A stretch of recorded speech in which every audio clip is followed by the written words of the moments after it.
Welcome back to Amrit swag YouTube channel. Swag से करेंगे सबका स्वागत।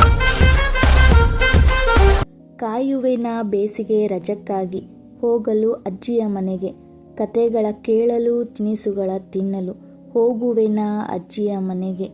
ನಾ ಯಾಕೆ ಈ ಮಾತು ಹೇಳತ್ತೀನಿ ಅಂತಂದ್ರೆ, ಹೌದ್ರಿ, ಇವತ್ತು ನಮ್ಮ ಅಜ್ಜಿದ ಪ್ರಥಮ ಪುಣ್ಯ ಸ್ಮರಣೆ ಐತಿ. ಅಂದ್ರೆ ಅಮೃತ್ ಅವರ ಮುತ್ತಜ್ಜಿ. ನಮ್ಮ ಅಜ್ಜಿ ಇದ್ದಿದ್ದು 100 ವರ್ಷಗಳ ಕಾಲ. ಹೌದಾ, ಈಗಿನವರೆಲ್ರಿ 40-50ಕ್ಕೆ ಹೋಗ್ಬಿಡತ್ತೀವಿ.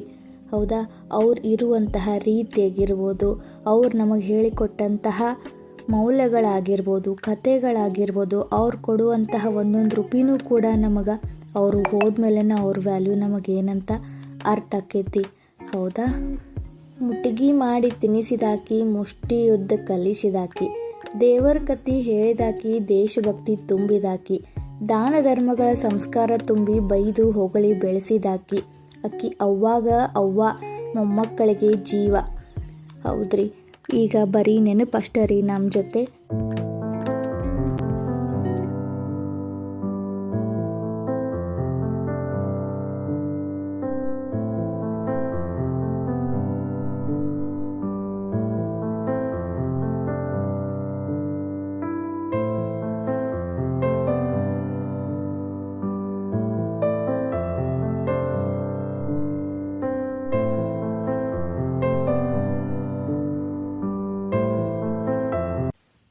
ಮನಸ್ಸಿಗೆ ತುಂಬ ಹತ್ತಿರವಿರುವ ಜೀವ ದೂರವಾದಾಗ ಆಗುವ ಅಗಲಿಕೆಯ ನೋವು, ಸಂಕಟ, ಯಾತನೆ ಊಹೆಗೆ ನಿಲುಕದ್ದು.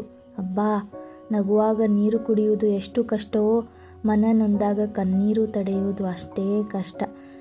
ಇಲ್ಲೇ ಅಮೃತ್ ಅವ್ರ ಮುತ್ತಜ್ಜಿಗೆ ನಮಸ್ಕಾರಗಳನ್ನು ಮಾಡಿ, ಅದೇ ಪ್ರಕಾರ ಅವಂಗೆ ಟ್ರ್ಯಾಕ್ಟರ್ ಅಂದ್ರೆ ಸಿಕ್ಕಾಪಟ್ಟೆ ಇಷ್ಟ ರೀ. ಅಲ್ಲಿ ಎಲ್ಲರಿ ಟ್ರ್ಯಾಕ್ಟರ್ ಐತೆ ನೋಡೋಣ ಅಂಥೇಳಿ ಅಕ್ಕನ ಕರ್ಕೊಂಡು ಹೊಂಟಾನ. ಅಕ್ಕಿ ಇಲ್ಲೈತಿ ಅಂಥೇಳಿ ತೋರ್ಸಾಕತ್ತಾಳ.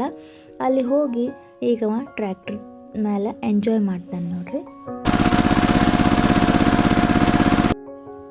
ಸಾರ್ಥಕತೆಯ ಬದುಕನ್ನು ಬಾಳಿ ಎಲ್ಲರ ಪ್ರೀತಿಗೆ ಪಾತ್ರರಾದ ನಿಮ್ಮ ಅಗಲುವಿಕೆ ನಮ್ಮೆಲ್ಲರಿಗೂ ಅತೀವ ದುಃಖ ತಂದಿದೆ. ಬಾಳಿನುದ್ದಕ್ಕೂ ನಮ್ಮ ಹಿತವನ್ನೇ ಬಯಸುತ್ತಾ ಮಮತೆಯಿಂದ ಸಲುಹಿದ ಚರಣಾರವಿಂದಗಳಿಗೆ ನಮನಗಳು. ಅಗಲಿದ ನಿಮ್ಮ ದಿವ್ಯಾತ್ಮಕ್ಕೆ ಚಿರಶಾಂತಿಯನ್ನು ಕರುಣಿಸಲಿ ಅಜ್ಜಿ ಎಂದು ಪ್ರಾರ್ಥಿಸುತ್ತಾ ಈ ವಿಡಿಯೋನ ನಾನು ಇಲ್ಲಿಗೆ ಎಂಡ್ ಮಾಡ್ತಾ ಇದ್ದೀನಿ. Thank you.